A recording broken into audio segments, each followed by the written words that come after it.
Hello students, my self Pooja Singh from civil department.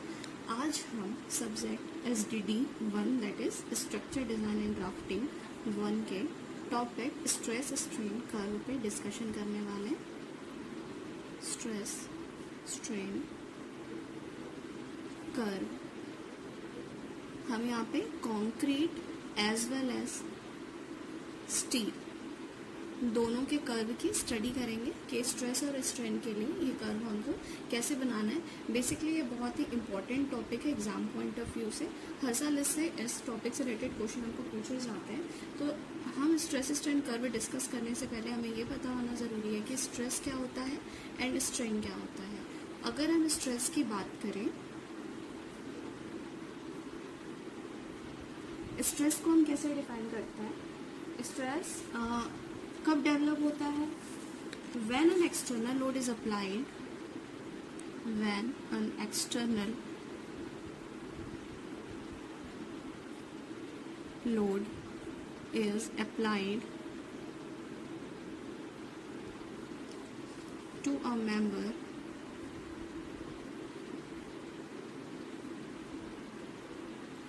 internal resistance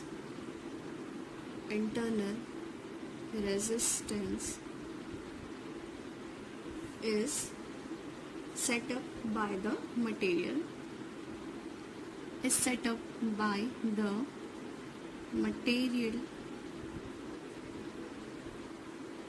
and this internal resistance is called stress. Okay, so stress को हम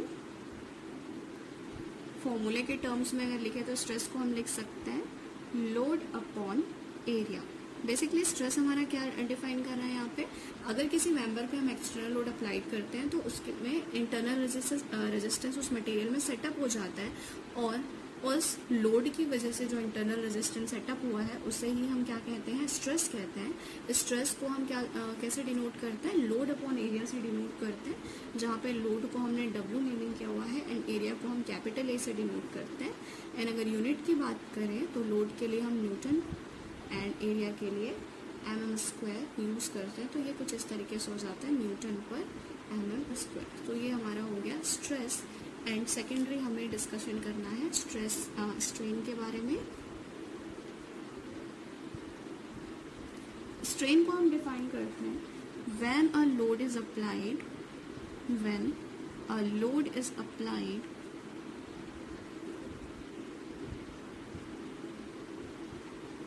to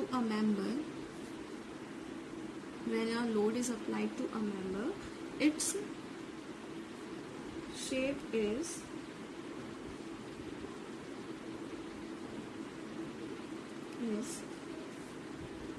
altered, and this alteration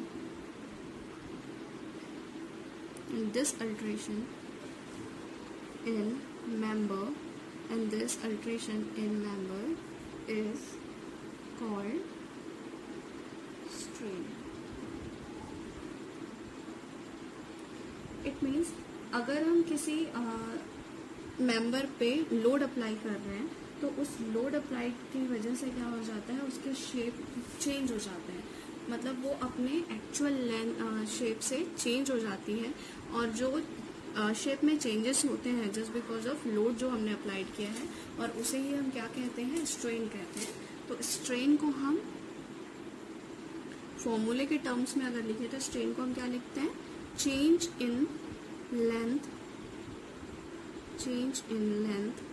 upon original length. It means जो previous हमारी जो length थी load लगाने से पहले and load लगाने के बाद जो चेंजेस आ गए वो लेंथ में, उनका जो रेशियो होता है उसे ही हम क्या कहते हैं? स्ट्रेन कहते हैं।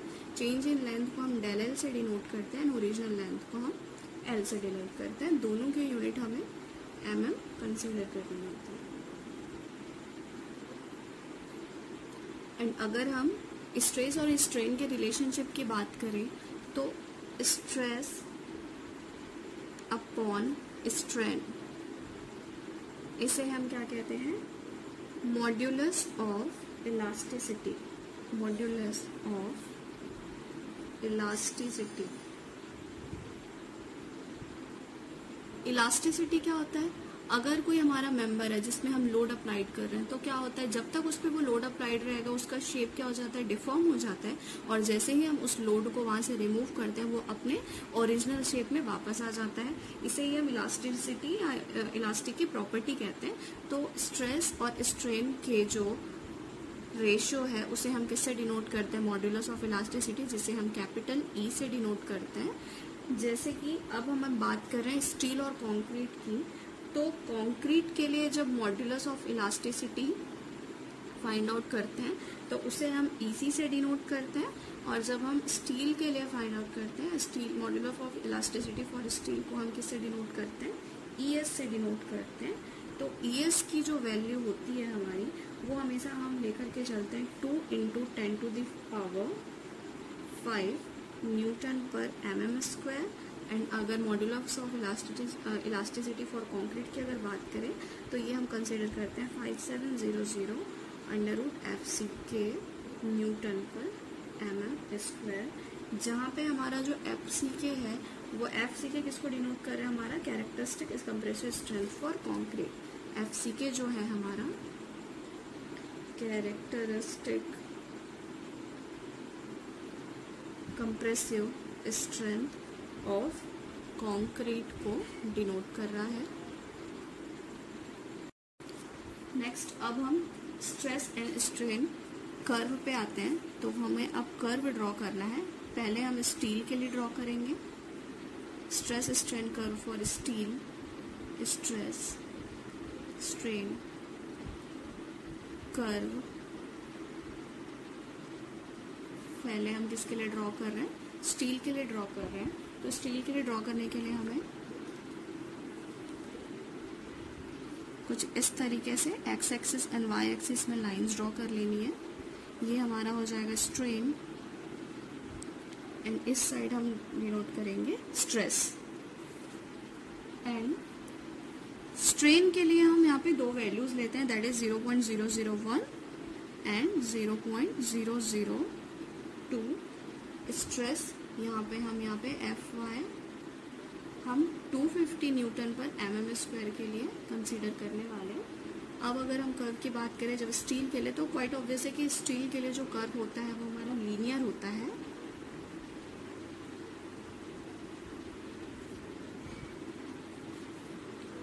कुछ इस तरीके से हमारा कर्व ड्रॉ होगा, जहाँ ये जो हमारा Fy है, Fy हमने ऑलरेडी नोट आउट किया हुआ है। Fy हमारा शो करता है कैरेक्टरिस्टिक कर्व को,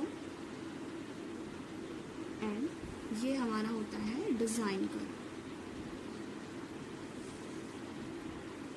ओके, डिजाइन कर्व को हम Fy अपॉन 1.15 या इसे हम 0.87 Fy से भी डिनोट कर सकते हैं। और हमें पता है कि हमारा जो modulus of elasticity of steel जो कितना होता है, 2 × 10⁵ न्यूटन पर mm स्क्वायर। तो ये जो हमारा कर्व है वो स्ट्रेस एंड स्ट्रेन कर्व है, किसके लिए, स्टील के लिए। बेसिकली स्टील के 3 ग्रेड होते हैं। फर्स्ट हमारा होता है Fe250, सेकेंड होता है Fe415 एंड थर्ड हमारा होता है Fe500। Fe250 को हम माइल्ड स्टील भी बोलते हैं। नेक्स्ट अब हम कंक्रीट के लिए कर्व ड्रॉ करेंगे, stress strain curve for concrete. अगर हम कंक्रीट के लिए ड्रॉ करें तो ये कुछ इस तरीके से हो जाएगा।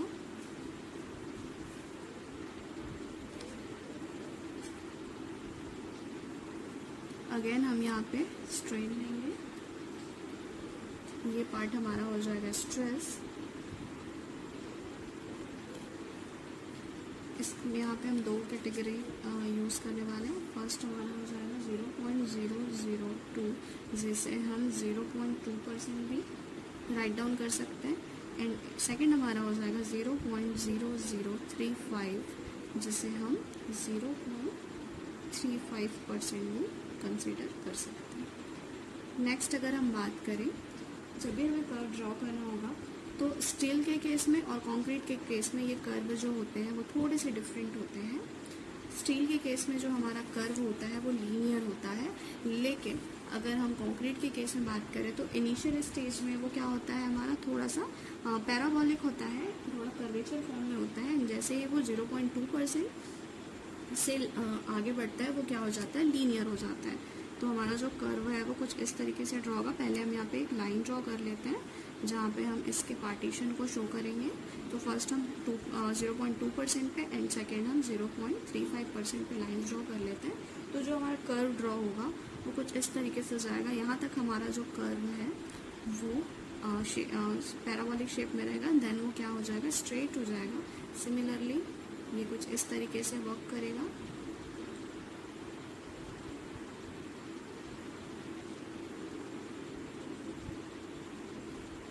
फर्स्ट हमारा हो जाएगा FCK, सेकेंड हो जाएगा 0.67 FCK, थर्ड हो जाएगा 0.45 FCK, ठीक है। और 0.45 FCK को हम क्या लिख सकते हैं, 0.67 FCK अपॉन 1.5, है ना। अब यहाँ पे जो 1.5 है वो हमारा क्या शो कर रहा है, ये जो 1.5 है ये हमारा शो करता है partial factor of safety, partial factor of safety.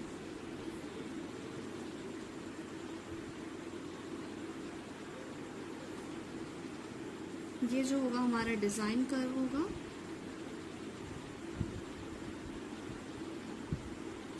Idealised curve for concrete in structure, and second one हमारा हो जाएगा idealised curve for concrete in cube. तो ये हमारा कर्व हो गया कंक्रीट के लिए और ये हमारा स्ट्रेस स्ट्रेन कर्व हो गया स्टील के लिए। अगर हम स्टार्टिंग से देखें, सबसे पहले हमने डिस्कस किया था स्ट्रेस एंड स्ट्रेन के बारे में। स्ट्रेस हमारा क्या होता है, जब किसी मेंबर पे हम एक्सटर्नल लोड अप्लाइड करते हैं तो उस मेंबर के अंदर इंटरनल रेजिस्टेंस अप्लाइड हो जाता है और उस इंटरनल रेजिस्टेंस को ही हम क्या कहते हैं, स्ट्रेस कहते हैं, जिसे हम लोड अपॉन एरिया से शो करते हैं। W upon A, that is इसकी यूनिट होती है न्यूटन पर mm स्क्वायर। एंड अगर स्ट्रेन की बात करें, सिमिलरली अगर किसी मेंबर पे लोड अप्लाई होता है तो उसके शेप में क्या हो जाते हैं, चेंजेस हो जाते हैं, जिसे ही हम क्या कहते हैं, स्ट्रेन कहते हैं। तो स्ट्रेन को हम किस तरीके से लिख सकते हैं, that is change in length upon original length. Change in length को हम डेल एल से डिनोट करते हैं एंड ओरिजिनल लेंथ को हम स्मॉल एल से डिनोट करते हैं। दोनों की यूनिट हम mm में लेके चलते हैं। एंड स्ट्रेस और स्ट्रेन का जो रेशियो होता है उसे हम कहते हैं मॉड्यूलस ऑफ इलास्टिसिटी, जिसे कि हम कैपिटल E से डिनोट करते हैं। कंक्रीट के लिए जो मॉड्यूलस ऑफ इलास्टिसिटी होता है वो हमारा होता है 5700 √FCK न्यूटन पर mm स्क्वायर, जहाँ पे जो हमारा FCK है वो क्या होता है, characteristic compressive strength of concrete. Concrete की जो कंप्रेसिव स्ट्रेंथ होती है उसे ही हम FCK से डिनोट करते हैं। और अगर बात करें modulus of elasticity for steel, जिसे कि हम ES से डिनोट करते हैं, तो ये हमारा हो जाता है 2 × 10⁵ न्यूटन पर mm स्क्वायर। नेक्स्ट हम स्ट्रेस स्ट्रेन कर्व पे आते हैं। तो हमने जो स्टील के लिए ड्रॉ किया हुआ है उसके लिए हमारा ये जो कर्व है वो स्टार्टिंग से क्या होता है, लीनियर होता है। ये डिज़ाइन कर्व को रिप्रेजेंट कर रहा है, जहाँ पे Fy upon 1.15 that is 0.87 Fy हो जाएगा। एंड कैरेक्टरिस्टिक्स कर्व की अगर बात करें तो इसे हम Fy से यहाँ पे डिनोट किए हुए हैं। और ये जो Fy जो है वो हमने 250 न्यूटन पर mm स्क्वायर कंसिडर किया है, जो कि क्या होता है, ग्रेड ऑफ स्टील होता है। एंड स्टील के लिए मॉड्यूलस ऑफ इलास्टिसिटी हमें पता है, ऑलरेडी हमने डिस्कस किया हुआ है, दैट इज 2 × 10⁵ न्यूटन पर mm स्क्वायर। यहाँ पे हम दो रेंज में लेंगे, एक होता है 0.001 एंड सेकेंड होगा हमारा 0.002 सेकेंडरी। अगर हम कंक्रीट के लिए बात करें तो कंक्रीट के लिए जो हमारा कर्व बना हुआ है ये जो होता है स्टार्टिंग से लेकर 0.2% तक हमारा जो कर्व है वो पैराबोलिक होता है, देन उसके बाद वो लीनियर होना स्टार्ट हो जाता है। तो ये इस तरीके से हमारा स्ट्रेस एंड स्ट्रेन कर्व हमने ड्रॉ कर लिया है। सो आगे के वीडियो लेक्चर में हम इसके लिमिटेशन और इस पे वर्क कैसे करना है इस टॉपिक पे डिस्कस करेंगे। Thank you.